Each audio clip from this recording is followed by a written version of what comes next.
জামিল গরুবাজার আসছে। আসসালামু আলাইকুম। ছাগলনাইয়া উপজেলার শুভপুর ইউনিয়নের ঐতিহ্যবাহী বাজার সাহেবের হাট বাজার।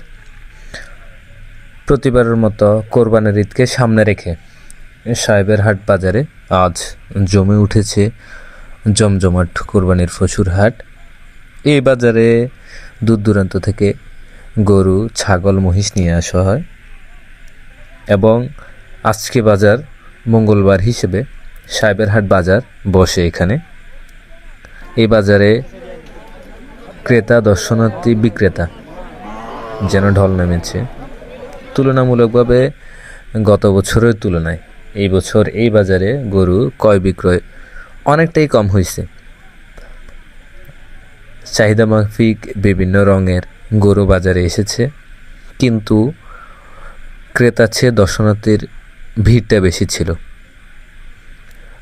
অনেকজন বিক্রেতার সাথে কথা বলে জানলাম গরুর দাম চাচ্ছে বেশি এবং দাম অনুযায়ী বিক্রয় তুলনামূলক কম।